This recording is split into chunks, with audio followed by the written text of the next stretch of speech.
Malgré ses airs de village bucolique avec ses sentiers pédestres, ses parcs et sa rue principale, ce secteur de la ville de Montréal a un autre visage. Il suffit de lever les yeux pour le découvrir. Ici, dans l'est de Montréal, les grandes cheminées ne mentent pas. C'est le signe distinctif des raffineries de pétrole qui s'accaparent 90% du territoire. Nous sommes au cœur d'un véritable dragon d'acier et de feu.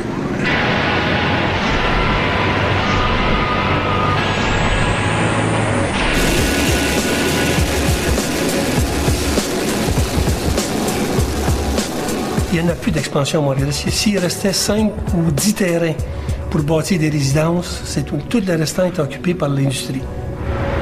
C'est une industrie qui fonctionne comme une cascade. En amont, il y a les raffineries qui produisent des carburants et des bitumes. Puis, des entreprises de pétrochimie prennent le relais en traitant et transformant les sous-produits du raffinage. Enfin, l'industrie chimique ferme la chaîne de production avec ses usines de cosmétiques, de peinture et d'autres produits d'entretien. Toutes ces industries assurent un emploi à plus de 20 000 personnes. Depuis longtemps, on est habitué à cette prospérité venue de l'or noir. On était connus dans ce temps-là comme une des... On nous appelait les Arabes du Canada. On était la 4e ville au Canada, sur le côté industriel.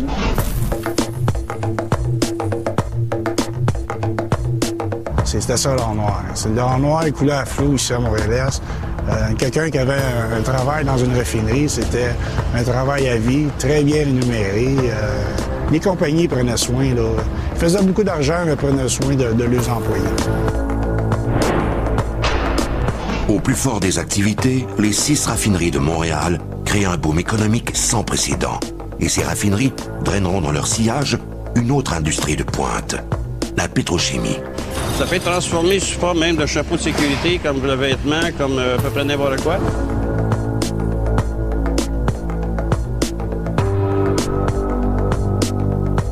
Au-delà de l'image parfois inquiétante que donne l'industrie pétrolière, c'est l'harmonie la plus complète entre les Montréalais et leur nouvelle industrie. Ce secteur de la ville est un chantier permanent. Les usines et les cheminées poussent à un rythme d'enfer. Le pétrole et l'argent coulent à flot. La ville de Montréal en donnait des services tellement bons que les autres municipalités jalousaient. Comment ça se fait qu'ils peuvent donner des services, puis nous autres, on ne peut pas le faire?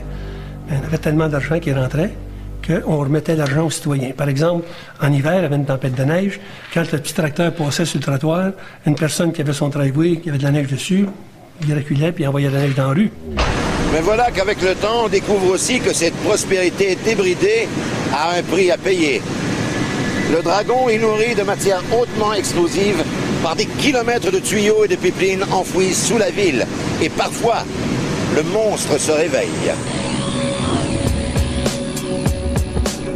Hier, les vapeurs d'essence étaient dans la maison et ça provenait du drain de la maison.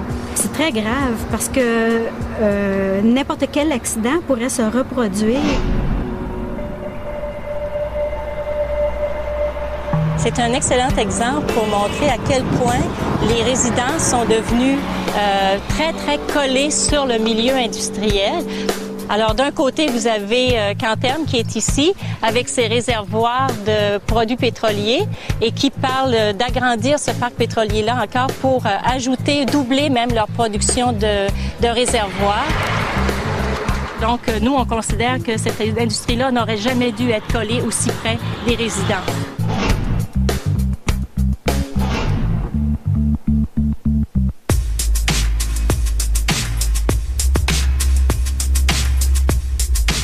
Depuis plus d'un siècle, on a cherché du pétrole au Québec, mais sans jamais trouver de gisement important. Et pourtant, dès qu'une découverte est annoncée, comme ce fut le cas en Gaspésie, tous les espoirs renaissent. On rêve alors d'un Québec transformé en Texas du Nord. Car ce n'est pas d'hier que l'or noir transforme le développement du Québec, et surtout celui de la région de Montréal. Avec Supershell qui contient du TCP, le moteur réagit instantanément et tourne en souplesse. Écoutez. Montréal-Est voit le jour en 1910. L'homme d'affaires, Joseph Versailles, rêve à un projet grandiose. Il achète des terrains dans la ville de Pointe-aux-Trembles avec l'intention de créer une cité-jardin. Aujourd'hui, vous avez la ville de Boston qui est entourée de 200 municipalités. C'est un peu le concept que M. Versailles voulait avoir. Il voulait que les gens qui travaillent au centre-ville aient une place paisible sur l'île de Montréal, avec de la verdure, avec des jardins, pour pouvoir élever leur famille.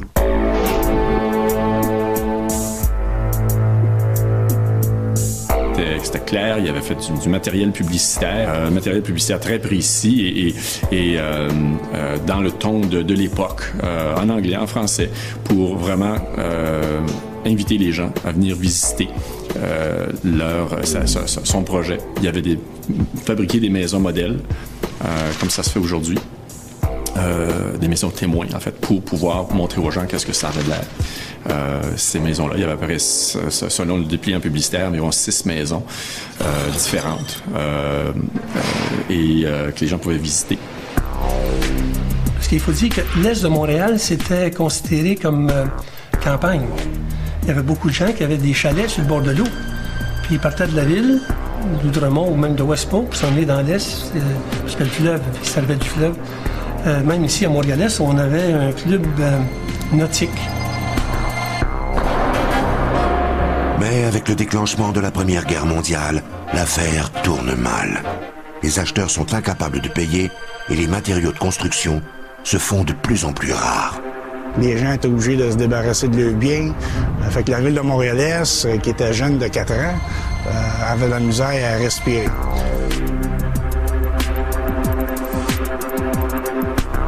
Le salut viendra de l'industrie pétrolière qui y décèle une excellente opportunité d'affaires. Les terrains sont là et en temps de guerre, les besoins en essence et en huile à chauffage sont énormes. Fait qu'au tout début, il y a une compagnie qui s'est intéressée à venir s'établir à Montréal en 1915, qui est la Queen Oil Company. Et là, Joseph Versailles et ses conseillers sont aperçus qu'ils pouvaient économiquement passer à travers des difficultés. Entre-temps, bien là, il y a d'autres compagnies qui se sont rajoutées. En 1924, vous avez la Texaco qui s'est rajoutée. Vous avez BA qui est venu à Montréal-Est, la Sunoco, vous avez Shell Canada, Canadian Copper, toutes les grosses pétrolières sont venues s'installer au début. Construire une raffinerie est un chantier titanesque, hautement spécialisé, alors pratiquement inconnu des ingénieurs québécois. Bien avant l'érection des grandes cheminées, il faut d'abord préparer le terrain à recevoir une raffinerie, car l'industrie est littéralement construite sur un immense treillis de tuyaux et de conduits. Ce sont ses artères et ses veines. Et ça passe dans un immense pipeline qui traverse là, tout le territoire, qui s'en va à Petro-Canada ou qui s'en va à Shell. Vous avez des usines à Varennes de l'éthylène, Pétromont. Alors, il y a un immense tuyau qui part de Pétromont-Varennes, qui traverse le fleuve et qui s'en vient à Pétromont, à Montréal-Est. Puis vous avez d'autres tuyaux aussi, comme le gaz naturel. Puis il y en a un prochain qui s'en vient, là, entre Ultramar à Lévis, qui va probablement abandonner son transport de pétrole par train et l'envoyer par un tuyau dans le fleuve à un terminal situé pas loin d'ici. La proximité du fleuve faisait que il avait réussi d'ailleurs à convaincre les instances du port de Montréal d'accroître pas d'accroître, mais d'allonger le port de Montréal vers Pointe-aux-Trembles. Ce qui a fait que le port pouvait à ce moment-là venir, déjà à cette époque-là, jusqu'à Montréal-Est. Donc, c'était un attrait pour les entreprises qui cherchaient des usines, qui cherchaient un endroit où les vents dominants pousseraient la fumée, les odeurs nauséabondes vers l'Est, comme c'était la norme, je pense, dans beaucoup de villes industrialisées. Et les raffineries, dans ce temps-là, fonctionnaient seulement en été, parce que l'hiver, le fleuve gelait. Fait qu'il n'y avait pas de bateaux qui pouvaient venir ici. On avait du storage. On faisait du storage le plus possible. Et quand il arrivait le mois de décembre, c'était le temps où les raffineries fermaient et nettoyaient pour repartir au printemps. Ça faisait travailler les gens de Montréal-Est aussi, durant la construction et aussi quand la raffinerie partait en opération. C'était des jobs, des bouts du beau travail pour les personnes de Montréal-Est. Cette enseigne signale au capitaine des cargos de ne pas jeter l'ancre trop près en raison de la présence d'un pipeline. Contrairement à la croyance populaire, le pétrole brut raffiné au Québec ne provient pas de l'Ouest canadien. Et ce, même si en pleine crise pétrolière, on a parachevé vers Montréal l'oléoduc qui s'arrêtait à Sarnia pour réduire la dépendance de l'Est du Canada envers les importations. Le pétrole qui approvisionne la raffinerie de Montréal vient essentiellement de la mer du Nord, du Mexique et du Venezuela. Il arrive à Montréal via le pipeline de Portland. Les bateaux de pétrole sont acheminés au terminal marin de Portland dans l'État du Maine et transférés à la région de Montréal par pipeline. Rapidement, la rivalité s'installe entre deux régions ou pays, Montréal et Sarnia en Ontario. La rivalité est un peu à deux dimensions. Il y a une dimension d'affaires. Les deux centres, Sarnia et Montréal, sont des centres de raffinage et sont aussi des centres de pétrochimie. Et donc, il y a une rivalité d'affaires. Et aussi une rivalité politique qui existe depuis toujours entre le Québec et l'Ontario. Et je suis certain va continuer. La construction d'un oléoduc pan-canadien durant les années 50 reflétait la stratégie et la politique de confier aux régions des rôles économiques bien déterminés. Sarnia en sortira la grande gagnante. Mais la crise du pétrole des années 70 provoque un changement de stratégie. Un impact majeur. Si on retourne dans le temps, dans le contexte, on parle des années 72-73. On parle d'une période où les prix du pétrole brut étaient 2 ou 3 $ le baril pendant 50, 70 ans. Et tout d'un coup, il est monté à 12 $ le baril. On parle d'une période où il y avait de la difficulté ou des embargos pour avoir du pétrole brut. On parle d'une période où il y avait des lignées pour aller acheter du gaz. Beaucoup de manque d'informations beaucoup, quand il y a un manque d'informations, il y a beaucoup de spéculation. Donc, il y avait beaucoup d'appréhension et ce choc-là, naturellement, a causé une réaction du gouvernement fédéral. Et finalement, arrivé à Montréal, ce fameux pétrole de l'Alberta, après des années de discussion et la construction... C'est alors que le gouvernement fédéral a décidé de prolonger le pipeline de Sarnia jusqu'à Montréal avec une capacité de 300 000 barils par jour. Réalisé en 1976 au coût de 250 millions de dollars, l'oléoduc s'étend sur 830 km à travers la région la plus densément peuplée du Canada. Aujourd'hui, le pipeline Sarnia à Montréal fonctionne en sens inverse et approvisionne régulièrement l'Ontario avec le brut de Montréal.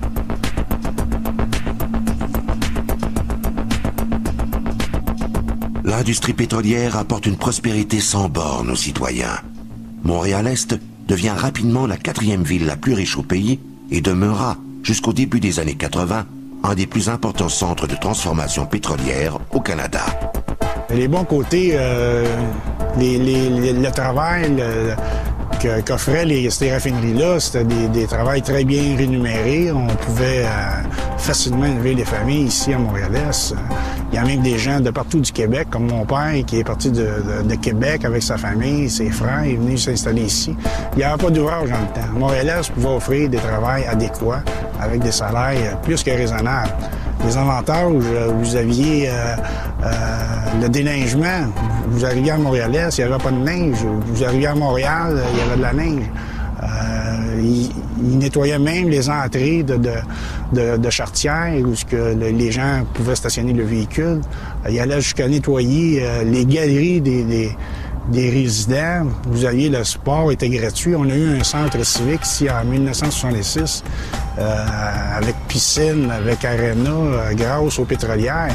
Les jeunes pouvaient participer au hockey, c'était gratuit. Mon père a travaillé à la construction de la raffinerie Shell. Moi, j'ai rentré de la raffinerie Shell à 17 ans et demi. C'était en 1950. La raffinerie était déjà bâtie. Il y avait de l'expansion qui se faisait. Alors, j'ai rentré comme journalier. Le premier job que j'ai fait, c'était en hiver, le 4 janvier 1950. C'était de charger des camions et des wagons-citernes, les wagons qu'on voit sur les voies ferrées. Puis ça, en hiver, monsieur, c'est pas facile. La population augmente rapidement et entre les élus municipaux et les compagnies pétrolières, c'est l'harmonie la plus complète. Les raffineries occupaient 90% du territoire, c'est-à-dire l'industrie à Montréal occupe 90% du territoire. S'il occupe 90% du territoire, il paye 90% des revenus, des taxes. C'était très bien. Même je me rappelle, dans les années 65, la commission scolaire bâtissait des écoles, puis il y avait une taxe scolaire, c'est la taxe des neutres. C'était tellement élevé qu'il était obligé de retourner de l'argent aux compagnies à la fin de l'année. Il administrait les écoles, puis bien administré. On avait les meilleurs professeurs qu'on pouvait avoir, des professeurs de gymnastique, d'anglais, de français. On avait la crème. C'est sûr que les gens de l'extérieur, des autres municipalités, nous enviaient parce qu'on avait beaucoup de services, on avait beaucoup de gratuités. Vraiment, l'argent des taxes était de redistribuer à la population. C'était un peu les riches qui donnaient un peu aux citoyens. Quelle était alors la nature de cette industrie si miraculeuse pour l'économie de toute une ville? À l'état naturel, le pétrole brut est un mélange de plusieurs substances. Diverses opérations de raffinage les séparent pour les transformer en produits utiles. Les mauvaises odeurs en révèlent justement les impuretés. C'est là un des côtés sombres des raffineries. Montréal-Est avait acquis la réputation d'une ville sale et polluée.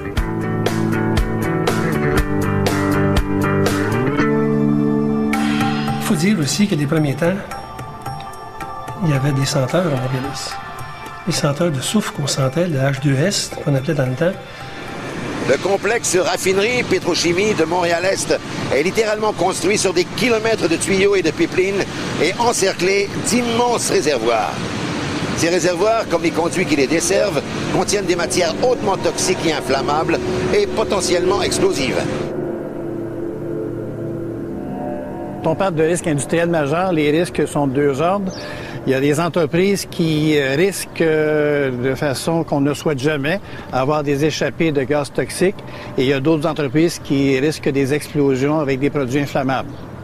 Car au-delà du risque quotidien, la coexistence devient vite lourde à supporter. Là, c'était c'était une tank de butane qui avait sauté par le dessus. Vivre à proximité des raffineries de pétrole n'est pas de tout repos.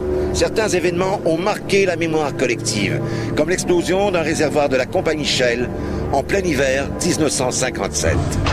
J'étais présent. C'est dans la nuit du 7 au 8 janvier. Pourquoi je m'en rappelle? Excusez, c'était la fête d'Elvis Presley. En 57, ma femme est enceinte d'un deuxième garçon. Et puis, je pense qu'on se rappelle de ces choses-là. Vers 4 heures du matin, un réservoir rempli de gaz butane hautement inflammable explose. Je dirais pas que j'ai pas eu peur, j'ai eu peur. Mais notre job, c'était de descendre sur le feu, puis essayer de protéger l'équipement qu'il y avait alentour de l'incendie. Moins de 20 minutes plus tard, 2 autres explosions retentissent.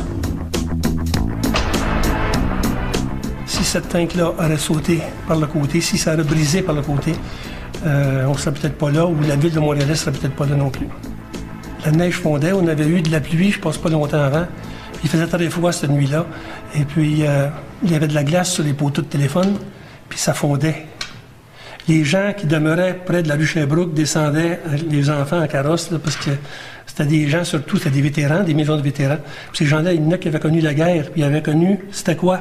Se sauver quand il y avait des problèmes. Fait que ces gens-là se sauvaient, ils sortaient de leur maison.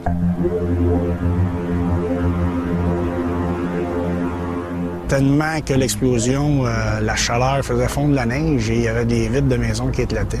Il y a certains résidents qui ont voulu déménager à cette époque-là. Quoi qui avait explosé, c'est que remplissait, c'est des tomates qu'on appelle des réservoirs ronds. Et puis,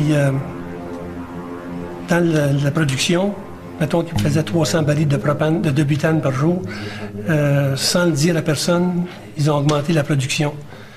Et le réservoir, mais plus ça allait, plus il s'est rempli. Fait que quand il était plein, il y avait une valve de sûreté dessus, ça s'est ouvert. Ça a envoyé le butane au sol. Le vent a poussé ça dans un secteur où il y avait une station-service. Et l'étincelle en allumant le système à chauffage, mais c'était ça. Et c'était tout un choc. Miraculeusement, cet incident spectaculaire n'a fait qu'une seule victime.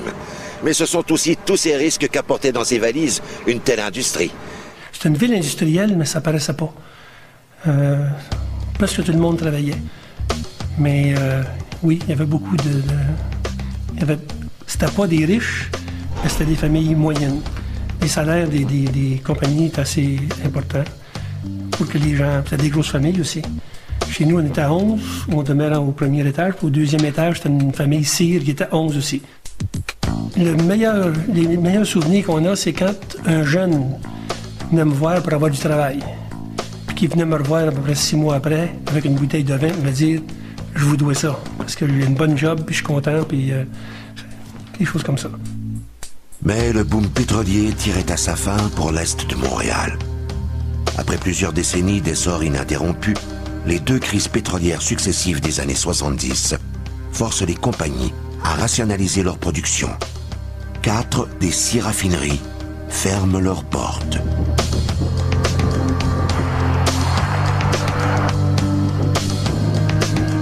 Oh, il y a eu un creux certain. Oui, c'était dur parce qu'on a perdu des emplois. Il y a beaucoup d'emplois. C'était du bon travail. Ça, c'était payant. C'était des bons salaires, les gens qui travaillaient dans les raffineries. Mais c'était une perte. Aujourd'hui, il reste 3 raffineries au Québec. Shell et Petro-Canada à Montréal et Ultramar à Lévis. La demande de mazout de chauffage est toujours faible. 45% des produits pétroliers consommés au Québec sont en fait de l'essence pour automobile. Les raffineries ont dû modifier leur méthode de production et en s'ajustant au marché québécois, elles ont survécu. Nous verrons comment.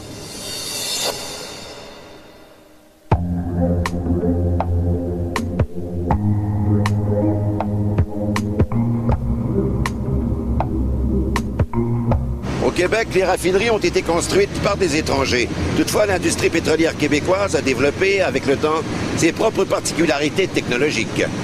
On a donc adapté les raffineries afin qu'elles produisent une plus grande quantité d'essence à partir d'une même quantité de brut. Technologie qui est employée dans le raffinage, si on parle de raffinage, est une technologie qui vient principalement ou des États-Unis ou de l'Europe. Mais l'application de la technologie dans l'engineering, la construction, c'est presque entièrement québécoise maintenant. Nous avons réalisé beaucoup de projets avec des compagnies locales. Et donc, je vais en mentionner un. En 2002, nous avons investi au-delà de 100 millions de dollars pour rencontrer la nouvelle norme de soufre dans l'essence avec une technologie française.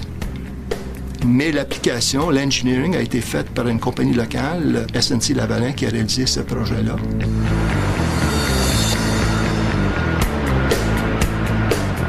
Petro-Canada est l'une des 3 raffineries encore en opération au Québec.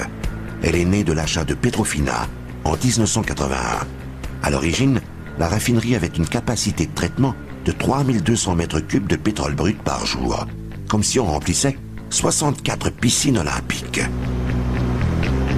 À l'époque, au début des années 50, une entreprise nommée FINA venait de naître à Montréal. C'était une aventure hors du commun à l'époque. Personne ne croyait qu'il y avait de la place pour une autre raffinerie. En mai 54, on a eu la pelletée de terre officielle par le premier ministre de l'époque, feu Maurice Duplessis, qui a inauguré les travaux. Une nouvelle raffinerie naissait à Montréal. D'une capacité de 20 000 barils. À l'époque, c'était modeste, mais quand même, c'était un pas dans la bonne direction. L'usine, à ce moment-là, avait nécessité un investissement de 24 millions de dollars. Aujourd'hui, ça peut sembler peu, mais pour l'époque, à une époque où on achetait un pain pour 5 sous, 24 millions de dollars, c'était énorme.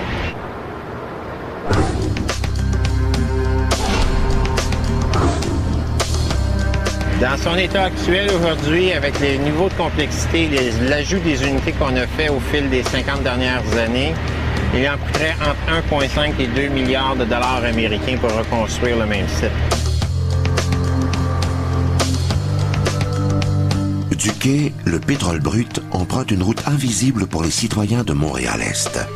Un tunnel souterrain relie le port au parc de stockage de la raffinerie. Un tunnel d'1 kilomètre dans lequel un homme peut facilement se tenir debout sous l'avenue Maria.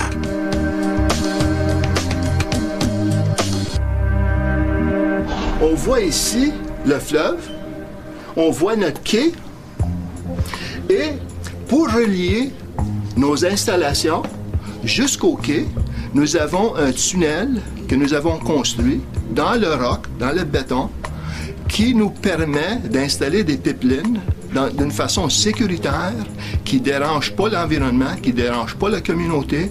Si jamais il y a un bris, on les répare, ça ne dérange personne. À l'usine, le pétrole entreprend un périple qui le mène à travers un réseau de tuyauterie, un peu comme des vaisseaux sanguins. Le brut subit alors des transformations chimiques, d'où on soutire divers produits pétroliers de consommation courante. C'est-à-dire les essences, les distillats comme l'huile à chauffage, le mazout, le carburéacteur pour les avions. Également, on produit toute la gamme des asphaltes, le bitume pour les asphaltes de pavage et les asphaltes pour les toitures. Transformer du pétrole brut exige beaucoup d'énergie et de chaleur. Les chaudières et les tuyaux doivent supporter une pression énorme, à la limite du supportable. Il faut absolument prévoir un système de refroidissement. L'eau de refroidissement sert à enlever la chaleur résiduelle de nos produits finis. Pour être recyclé, l'eau revient à l'usine à travers un réseau de tuyauterie complexe que l'on voit en haut de la tour. L'eau pénètre dans la tour et tombe en chute libre à travers le grillage qu'on voit. Le grillage sert à fractionner les molécules d'eau en une gouttelette de façon à ce que l'air qui est injecté à travers la tour puisse extraire la chaleur. L'industrie pétrolière québécoise a aussi son identité technologique. La consommation de mazout pour le chauffage domestique est plus faible ici qu'ailleurs à cause de la prépondérance du chauffage électrique. Aussi, les raffineries doivent être modifiées afin de produire une plus grande quantité d'essence à partir d'une même quantité de pétrole brut.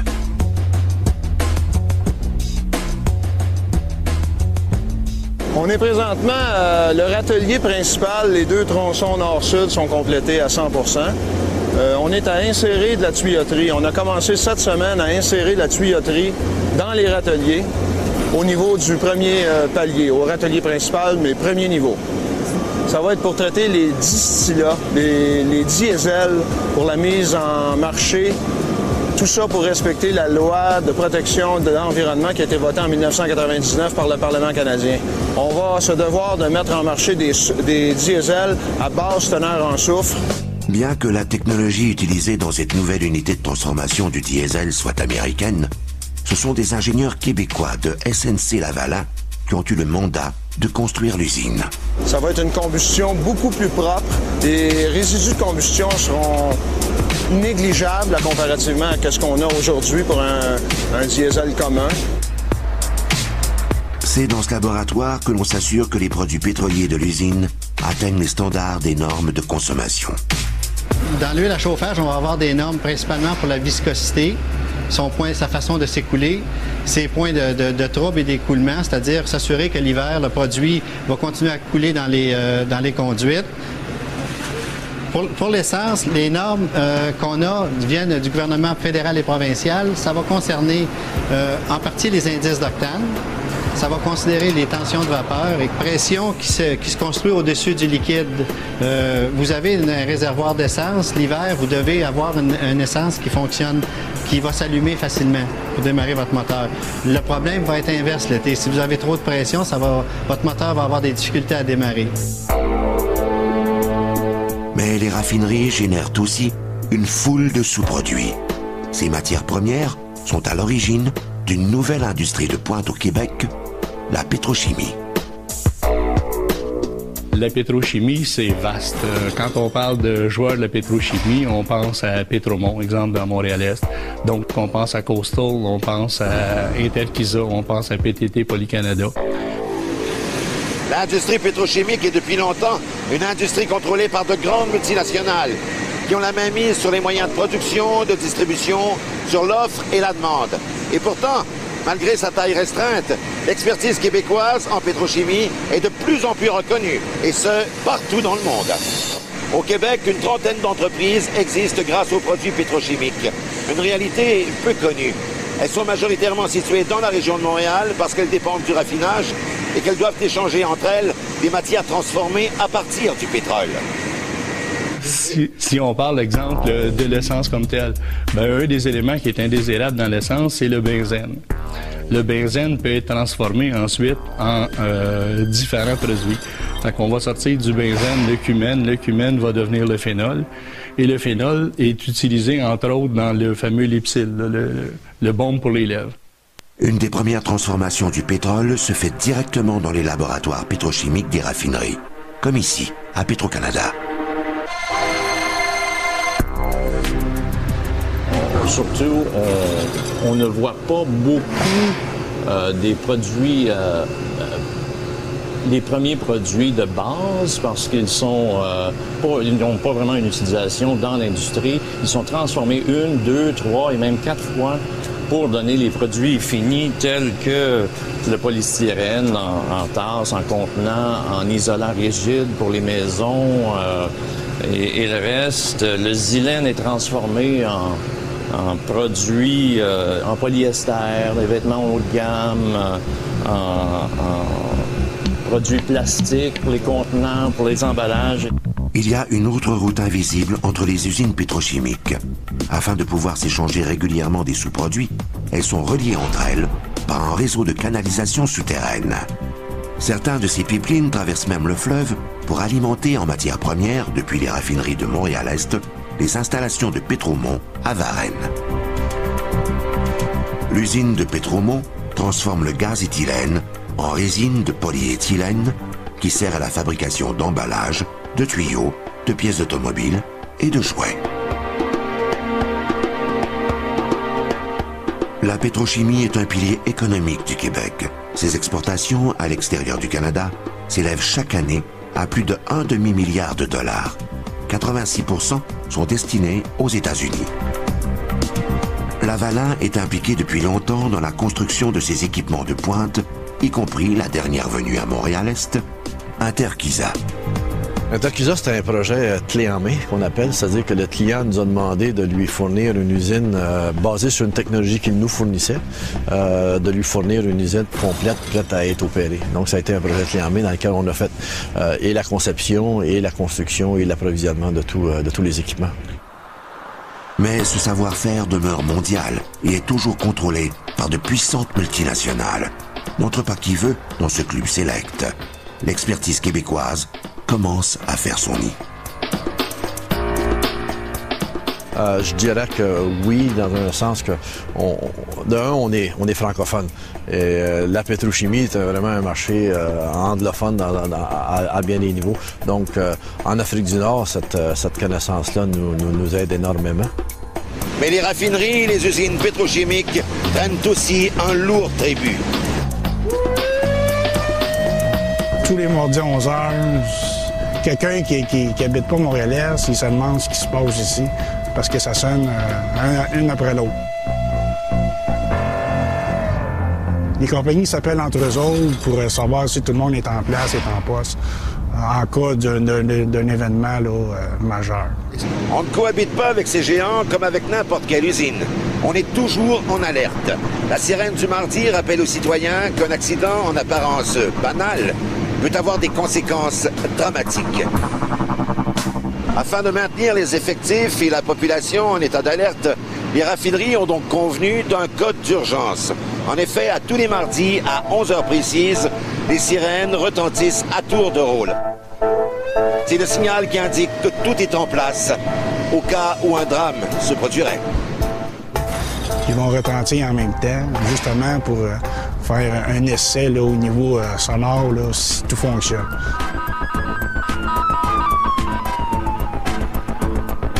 Chaque raffinerie avait son système de département des incendies, puis bien équipé aussi. Si un avait un morceau d'équipement que l'autre n'avait pas, ça arrange ensemble. Moi, je disais toujours, il y a une compétition dans les raffineries. Mais quand il arrivait un accident, il n'y en avait plus de compétition. C'était toute la même personne. J'ai un exemple comme ça. Quand Coastal est venu s'installer à Montréal, ça fait à peu près une quinzaine d'années, ils ont eu un feu au départ de leur opération. Et puis, les premiers rendus pour éteindre leur feu, c'était la compagnie Shell qui était juste à côté. Ils n'en revenaient pas. Si la sirène se faisait entendre à un autre moment de la journée ou de la semaine, ce serait le signal que quelque chose ne va pas. Surtout les employés de la raffinerie pour qu'ils puissent là, faire attention là, et se rendre tous à l'incendie pour donner un coup de main pour éteindre l'incendie.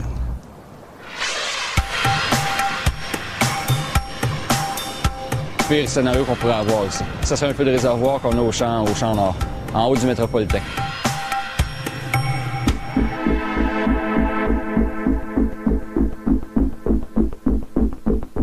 Se réveiller la nuit, fermer sa fenêtre parce que ça sent pas bon.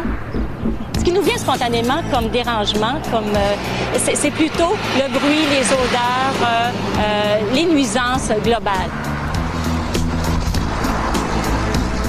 Il y a des voisins, effectivement, qui sont ici depuis le début du siècle, entre autres les pétrolières. Dans cette direction-là, il y a Petro-Canada qui a succédé à Petrofina et qui va fêter ses 50 ans en septembre. Là-bas, les tours que l'on voit, c'est des parties des installations de Coastal qui fabrique du paraxylène et qui alimente cette autre entreprise-là qui s'appelle PTT Canada qui fabrique du nylon. Là-bas, vous avez des installations au loin de Shell. Plus proche, Noranda CCR, qui est une affinerie de cuivre. Et plus loin, il y aura Interkisa, qui est la nouvelle venue parmi les grandes entreprises et qui est dans la fabrication de granules de plastique. Ici, l'expression bien connue « pas dans ma cour » prend tout son sens. C'est des voisins dérangeants d'une certaine façon par le bruit pour les voisins proches, d'autres qui ne les entendent pas. Inquiétant parce que 4 d'entre elles peuvent émettre des produits toxiques ou avoir des échappées lorsqu'un risque d'accident industriel majeur. Lorsqu'elle est venue s'installer à Pointe-aux-Trembles avec sa petite famille, il y a 8 ans, Sylvie Bibeau avait tout calculé.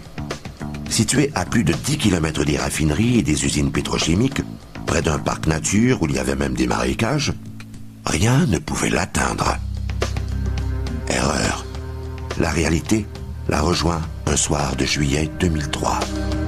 Toujours à Montréal, l'autoroute métropolitaine est actuellement fermée à la circulation dans l'arrondissement Montréal-Est. Un camion-citerne transportant de l'essence s'est renversé sur l'autoroute, déversant des centaines de litres sur la chaussée.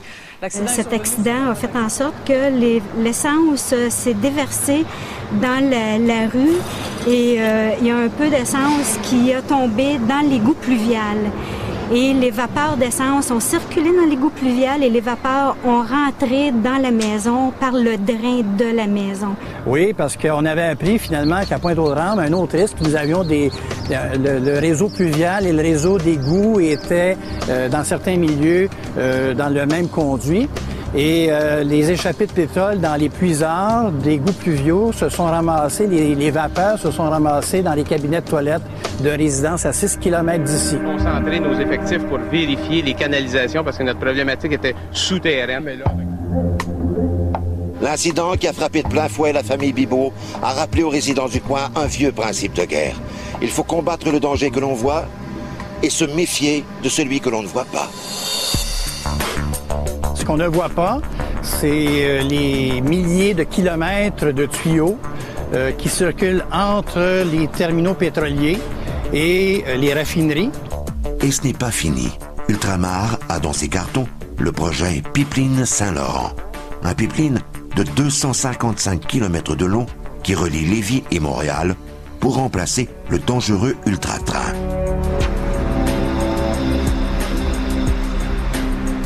Sans oublier tout ce qui est transporté par camion. Montréal-Est est le paradis du camionnage lourd. Le danger est donc mobile. Alors, on a déjà calculé, nous les citoyens, ça n'a jamais été confirmé, qu'on peut arriver dans le quartier Pointe-aux-Trembles et Montréal-Est à 66 000 déplacements par année de produits dangereux.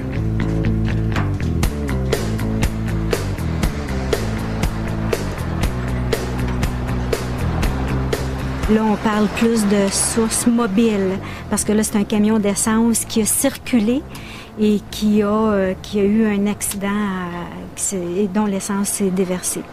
Donc là, on doit prévoir plutôt d'autres mesures de sécurité et les pompiers sont au courant. Le Centre de sécurité civile est au courant, donc il devrait y avoir en théorie des mesures d'urgence si jamais un autre accident se produit. Consciente de l'inquiétude grandissante de la population, l'industrie fait ses devoirs et accepte depuis quelques années de déclarer volontairement les risques qu'elle génère. Shell, par exemple, qui utilise l'acide fluorhydrique pour fabriquer l'essence d'avion, a été la première à analyser les risques et à mettre en place un plan de réduction de ces risques. D'autres entreprises ont également réalisé leurs études sur l'impact d'un accident industriel majeur. Ces risques-là n'avaient pas toute la même ampleur, mais étaient suffisamment identifiables par rapport à ce qui pouvait amener comme mise en alerte de la population. Les compagnies n'étaient pas réticentes à dire quels produits ils avaient chez eux, mais pour ne pas faire de peur aux citoyens, mais plutôt sans le cacher, il était dans leur plan, mais ils n'aimaient pas en parler. Pour faire face à toute éventualité, les raffineries organisent régulièrement des simulations d'incendie comme celle-ci à Petro-Canada. Ces exercices permettent de parfaire les techniques de lutte contre des incendies en milieu hautement explosif. Tous les mois, on a 8 heures de pratique pour toute l'équipe. Et aussi annuellement, Petro-Can organise une grosse simulation. Des fois, c'est juste au niveau tabletop qu'on appelle, donc c'est une simulation interne. Des fois, c'est avec l'extérieur aussi, pour s'assurer que nos processus d'intervention sont prêts et adéquats pour si jamais il se passe de quoi, on soit prêt à réagir.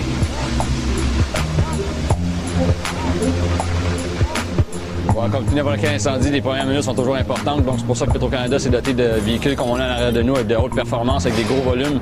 Et pour ici, c'est la même chose. Donc, l'intervention rapide des gens de l'intérieur de la raffinerie. Et on collabore beaucoup avec les gens de la ville de Montréal aussi. Favorisé par un réseau de transport maritime, un sol argileux imperméable et de vastes terrains vacants, Montréal est devenu, au tournant des années 60, le plus important centre de raffinage de l'Est de l'Amérique du Nord. Les grandes cheminées de Montréal en représentent encore aujourd'hui le vibrant symbole.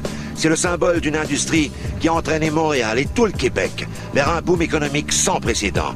Mais ce boom pétrolier avait un prix à payer. Les citoyens ont appris à vivre avec la notion d'une culture de sécurité. C'est pas seulement sur la bicyclette ou le risque de se faire ébouillanter à la maison. Si on vient en Pointe-aux-Trembles, Montréal-Est ou à Mercier-Est, aux abords, on s'attend à trouver ces industries-là. C'est pas plus dangereux qu'un automobile sur la rue. Il se tue plus de monde en automobile qui s'en tue dans la raffinerie. Oui, il y a eu des feux, mais la compagnie était équipée. Toutes les raffineries étaient équipées. Non, moi, ça m'inquiète pas. Moi, quand j'étais jeune, mon père travaillait à Golf Canada. Des fois, à 3 heures du matin, la sirène retentissait. Je savais qu'il était pour appeler mon père. Mon père était électricien, c'était le premier à appeler. La seule chose qui m'inquiétait, c'est parce que mon père allait travailler. Quand la sirène retentissait une deuxième fois, je savais que c'était terminé. Fait qu'on s'habitue à vivre en entour des raffineries. souvent, on me demande, si tu le veux pas dans ta cour, où est-ce que tu le veux? Qu'est-ce que tu veux en contrepartie? Mais ça fait assez longtemps que je suis en environnement pour savoir que si on dit oui à une petite partie ou si on laisse une certaine incertitude, on prend toute la place, OK? Alors, ma conclusion, c'est qu'il faut d'abord dire non à ce qu'on veut pas.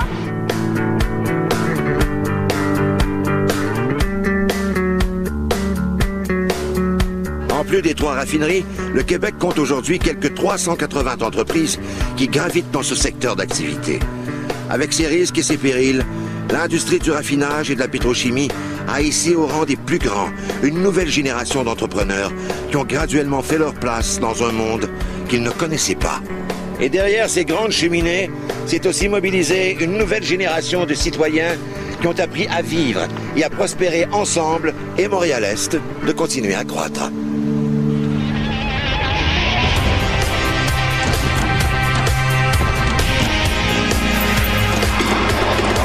Célébrons la 21e Olympiade de l'ère moderne. Le conseil municipal a délégué le pouvoir d'exploiter le métro.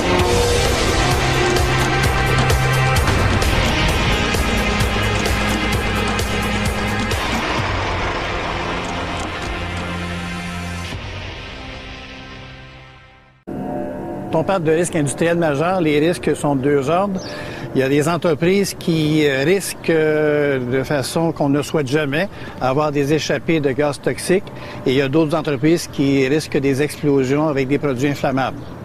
Car au-delà du risque quotidien, la coexistence devient vite lourde à supporter. Là, c'était toute une tank de butane qui avait sauté par le dessus. Vivre à proximité des raffineries de pétrole n'est pas de tout repos. Certains événements ont marqué la mémoire collective, comme l'explosion d'un réservoir de la compagnie Shell en plein hiver 1957. J'étais présent. C'est dans la nuit du 7 au 8 janvier. Pourquoi je m'en rappelle? Excusez, c'était la fête d'Elvis Presley. En 57, ma femme est enceinte d'un 2e garçon. Et puis, je pense qu'on se rappelle de ces choses-là. Vers 4 heures du matin, un réservoir rempli de gaz butane hautement inflammable explose. Je dirais pas que j'ai pas eu peur, j'ai eu peur. Mais notre job, c'était de descendre sur le feu, puis essayer de protéger l'équipement qu'il y avait alentour de l'incendie.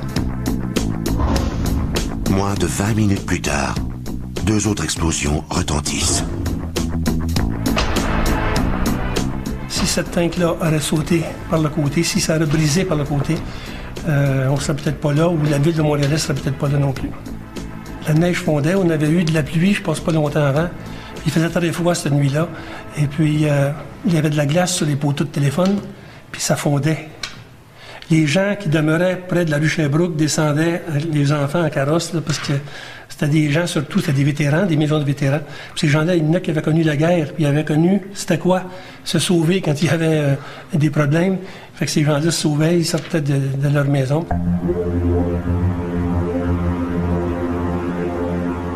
Tellement que l'explosion, la chaleur faisait fondre la neige et il y avait des vitres de maisons qui éclataient. Il y a certains résidents qui ont voulu déménager à cette époque-là.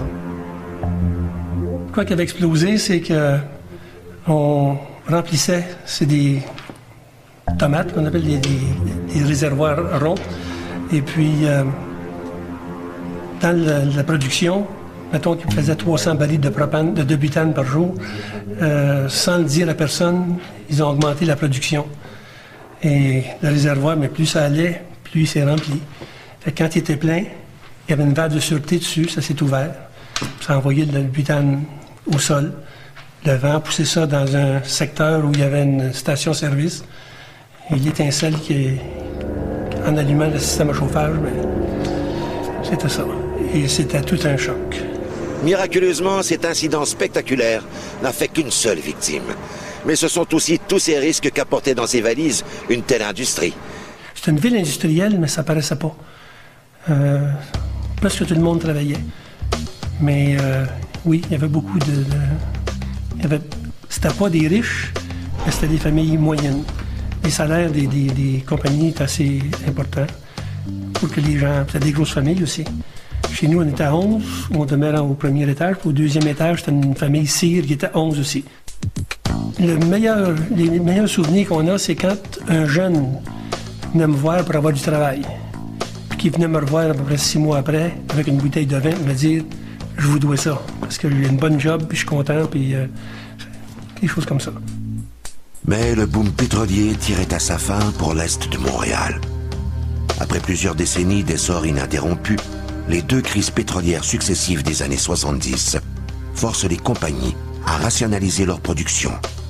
4 des 6 raffineries ferment leurs portes.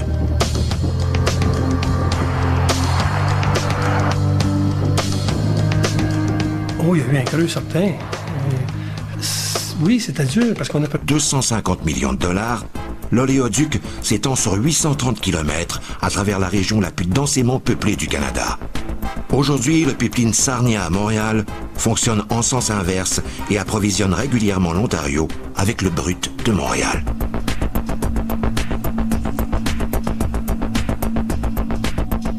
L'industrie pétrolière apporte une prospérité sans bornes aux citoyens. Montréal-Est devient rapidement la 4e ville la plus riche au pays et demeura, jusqu'au début des années 80, un des plus importants centres de transformation pétrolière au Canada. Les bons côtés, le travail qu'offraient ces raffineries-là, c'était des travails très bien rémunérés. On pouvait facilement élever les familles ici à Montréal-Est. Il y a même des gens de partout du Québec, comme mon père, qui est parti de Québec avec sa famille, ses frères, il est venu s'installer ici. Il n'y avait pas d'ouvrage dans le temps. Montréal-Est pouvait offrir des travails adéquats avec des salaires plus que raisonnables. Les avantages, vous aviez le déneigement. Vous arriviez à Montréal-Est, il n'y avait pas de neige. Vous arriviez à Montréal, il y avait de la neige. Ils nettoyaient même les entrées de charretières où les gens pouvaient stationner le véhicule. Ils allaient jusqu'à nettoyer les galeries des résidents. Vous aviez le sport était gratuit. On a eu un centre civique ici en 1966 avec piscine, avec aréna, grâce aux pétrolières. Les jeunes pouvaient participer au hockey, c'était gratuit. Mon père a travaillé à la construction de la raffinerie Shell.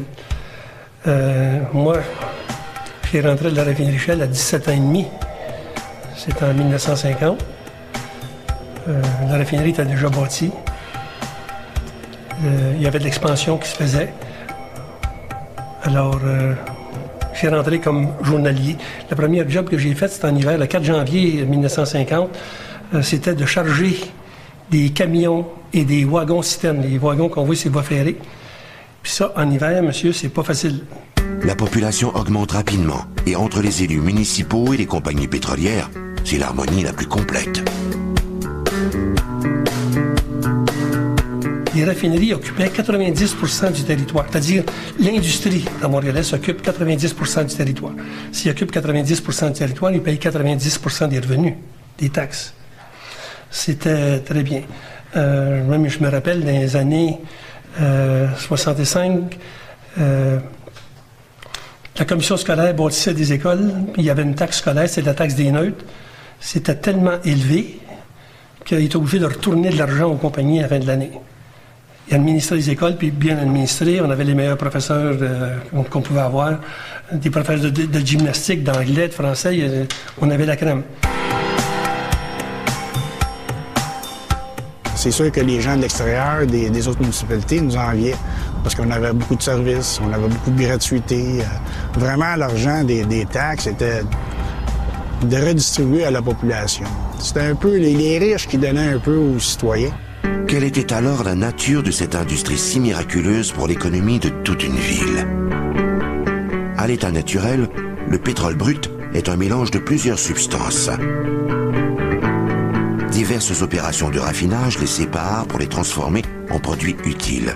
Les mauvaises odeurs en révèlent justement les impuretés. C'est là un des côtés sombres des raffineries. Montréal-Est avait acquis la réputation d'une ville sale et polluée.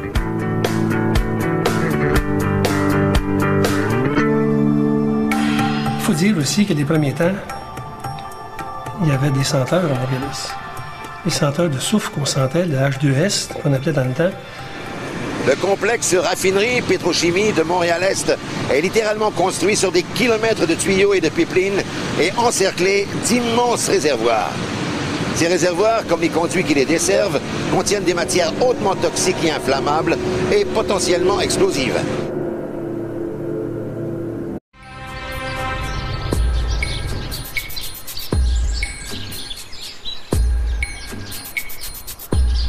Malgré ses airs de village bucolique avec ses sentiers pédestres, ses parcs et sa rue principale, ce secteur de la ville de Montréal a un autre visage. Il suffit de lever les yeux pour le découvrir. Ici, dans l'est de Montréal, les grandes cheminées ne mentent pas. C'est le signe distinctif des raffineries de pétrole qui s'accaparent 90% du territoire. Nous sommes au cœur d'un véritable dragon d'acier et de feu.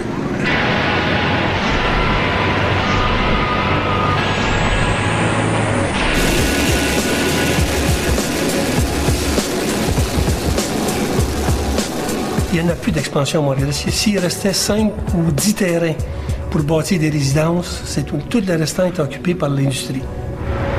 C'est une industrie qui fonctionne comme une cascade. En amont, il y a les raffineries qui produisent des carburants et des bitumes.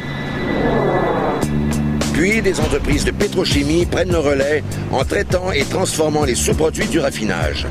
Enfin, l'industrie chimique ferme la chaîne de production avec ses usines de cosmétiques, de peinture et d'autres produits d'entretien. Toutes ces industries assurent un emploi à plus de 20 000 personnes. Depuis longtemps, on est habitué à cette prospérité venue de l'or noir. On était connus dans ce temps-là comme une des... On nous appelait les Arabes du Canada. On était la 4e ville au Canada, sur le côté industriel.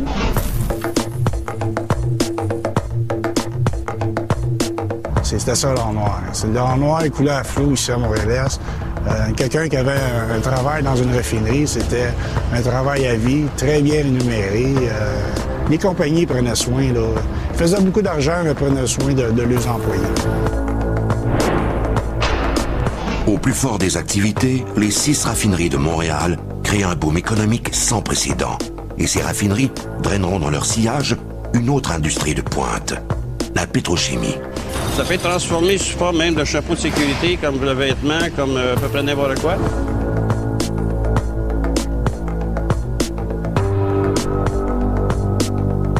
Au-delà de l'image parfois inquiétante que donne l'industrie pétrolière, c'est l'harmonie la plus complète entre les Montréalais et leur nouvelle industrie. Ce secteur de la ville est un chantier permanent. Les usines et les cheminées poussent à un rythme d'enfer. Le pétrole et l'argent coulent à flot. La ville de Montréal on donnait des services tellement bons que les autres municipalités jalousaient. Comment ça se fait qu'ils peuvent donner des services, puis nous autres, on ne peut pas le faire? Mais on avait tellement d'argent qui rentrait qu'on remettait l'argent aux citoyens. Par exemple, en hiver, il y avait une tempête de neige. Quand le petit tracteur passait sur le trottoir, une personne qui avait son driveway, qui avait de la neige dessus, il reculait puis il envoyait de la neige dans la rue. Mais voilà qu'avec le temps, on découvre aussi que cette prospérité débridée a un prix à payer. Le dragon est nourri de matières hautement explosives par des kilomètres de tuyaux et de pipelines enfouis sous la ville. Et parfois, le monstre se réveille. Hier, les vapeurs d'essence étaient dans la maison et ça provenait du drain de la maison. C'est très grave parce que n'importe quel accident pourrait se reproduire. C'est un excellent exemple pour montrer à quel point les résidents sont devenus très, très collés sur le milieu industriel. Alors, d'un côté, vous avez Canterne qui est ici avec ses réservoirs de produits pétroliers et qui parle d'agrandir ce parc pétrolier-là encore pour ajouter, doubler même leur production de réservoirs. Donc, nous, on considère que cette industrie-là n'aurait jamais dû être collée aussi près des résidents.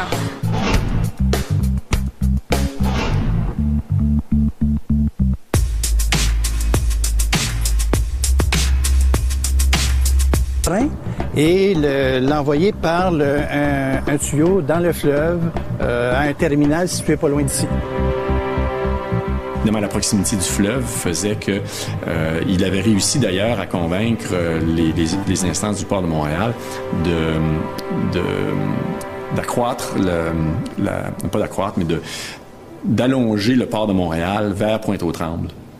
Ce qui a fait que le port pouvait à ce moment-là venir, déjà à cette époque-là, jusqu'à Montréal-Est. Donc, c'était un attrait pour les entreprises qui cherchaient des usines qui cherchaient un endroit où les vents dominants pousseraient la fumée, les odeurs nauséabondes vers l'Est, comme c'était la norme, je pense, dans beaucoup de villes industrialisées.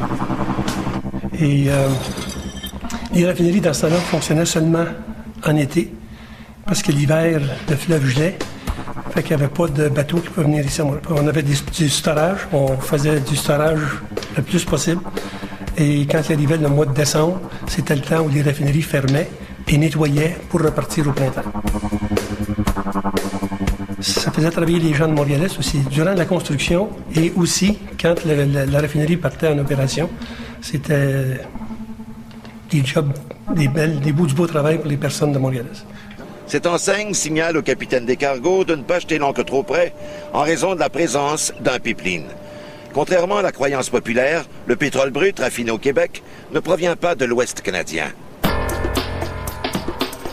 Et ce, même si en pleine crise pétrolière, on a parachevé vers Montréal l'oléoduc qui s'arrêtait à Sarnia pour réduire la dépendance de l'Est du Canada envers les importations. Le pétrole qui approvisionne la raffinerie de Montréal vient essentiellement de la mer du Nord, du Mexique et du Venezuela. Il arrive à Montréal via le pipeline de Portland. Les bateaux de pétrole sont acheminés au terminal marin de Portland dans l'État du Maine et transférés à la région de Montréal par pipeline. Rapidement, la rivalité s'installe entre deux régions ou pays, Montréal et Sarnia en Ontario. La rivalité est un peu à deux dimensions. Il y a une dimension d'affaires. Les deux centres, Sarnia et Montréal, sont des centres de raffinage et sont aussi des centres de pétrochimie. Et donc, il y a une rivalité d'affaires. Et aussi une rivalité politique qui existe depuis toujours entre le Québec et l'Ontario. Et je suis certain va continuer. La construction d'un oléoduc pan-canadien durant les années 50 reflétait la stratégie et la politique de confier aux régions des rôles économiques bien déterminés. Sarnia en sortira la grande gagnante. Mais la crise du pétrole des années 70 provoque un changement de stratégie. Un impact majeur. Si on retourne dans le temps, dans le contexte, on parle des années 72-73. On parle d'une période où les prix du pétrole brut étaient 2 ou 3 $ le baril pendant 50, 70 ans. Et tout d'un coup, il est monté à 12 $ le baril. On parle d'une période où il y avait de la difficulté ou des embargos pour avoir du pétrole brut. On parle d'une période où il y avait des lignées pour aller acheter du gaz. Beaucoup de manque d'informations beaucoup, quand il y a un manque d'informations, il y a beaucoup de spéculation. Donc, il y avait beaucoup d'appréhension et ce choc-là, naturellement, a causé une réaction du gouvernement fédéral. Et finalement, arrivé à Montréal, ce fameux pétrole de l'Alberta, après des années de discussion et la construction au coût de... C'est alors que le gouvernement fédéral a décidé de prolonger le pipeline de Sarnia jusqu'à Montréal avec une capacité de 300 000 barils par jour. Réalisé en 1976 au coût de... Depuis plus d'un siècle, on a cherché du pétrole au Québec, mais sans jamais trouver de gisement important. Et pourtant, dès qu'une découverte est annoncée, comme ce fut le cas en Gaspésie, tous les espoirs renaissent. On rêve alors d'un Québec transformé en Texas du Nord. Car ce n'est pas d'hier que l'or noir transforme le développement du Québec, et surtout celui de la région de Montréal. Avec Supershell qui contient du TCP, le moteur réagit instantanément et tourne en souplesse. Écoutez. Montréal-Est voit le jour en 1910. L'homme d'affaires, Joseph Versailles, rêve à un projet grandiose. Il achète des terrains dans la ville de Pointe-aux-Trembles avec l'intention de créer une cité-jardin. Aujourd'hui, vous avez la ville de Boston qui est entourée de 200 municipalités. C'est un peu le concept que M. Versailles voulait avoir. Il voulait que les gens qui travaillent au centre-ville aient une place paisible sur l'île de Montréal, avec de la verdure, avec des jardins, pour pouvoir élever leur famille.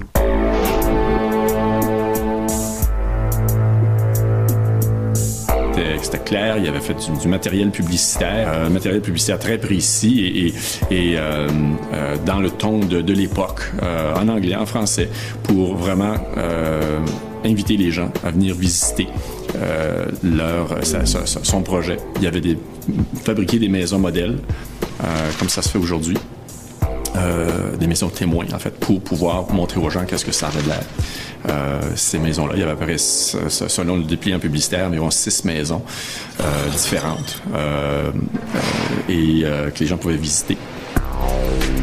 Parce qu'il faut dire que l'Est de Montréal, c'était considéré comme campagne. Il y avait beaucoup de gens qui avaient des chalets sur le bord de l'eau. Puis ils partaient de la ville, d'Outremont ou même de Westmont, pour s'en aller dans l'Est, parce que le fleuve, il servait du fleuve. Même ici à Montréal-Est, on avait un club nautique. Mais avec le déclenchement de la Première Guerre mondiale, l'affaire tourne mal. Les acheteurs sont incapables de payer et les matériaux de construction se font de plus en plus rares. Les gens étaient obligés de se débarrasser de leurs biens. Fait que la ville de Montréal-Est, qui était jeune de 4 ans, avait de la misère à respirer.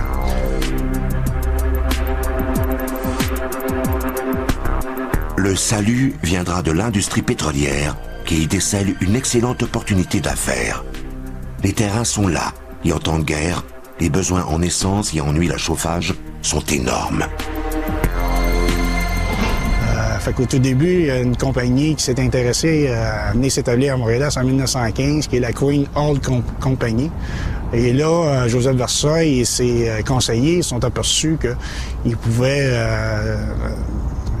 économiquement passer à travers des difficultés. Entre-temps, bien là, il y a d'autres compagnies qui se sont rajoutées. En 1924, vous avez la Texaco qui s'est rajoutée.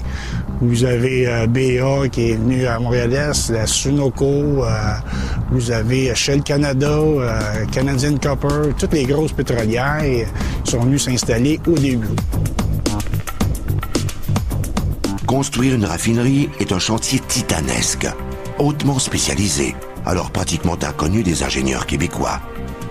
Bien avant l'érection des grandes cheminées, il faut d'abord préparer le terrain à recevoir une raffinerie, car l'industrie est littéralement construite sur un immense treillis de tuyaux et de conduits. Ce sont ses artères et ses veines. Et ça passe dans un immense pipeline qui traverse là, tout le territoire, qui s'en va à Petro-Canada ou qui s'en va à Shell. Vous avez des usines à Varennes de l'éthylène, Pétromont. Alors, il y a un immense tuyau qui part de Pétromont-Varennes, qui traverse le fleuve et qui s'en vient à Pétromont, à Montréal-Est. Puis vous avez d'autres tuyaux aussi, comme le gaz naturel. Puis il y en a un prochain qui s'en vient, là, entre Ultramar à Lévis, qui va probablement abandonner son transport de pétrole par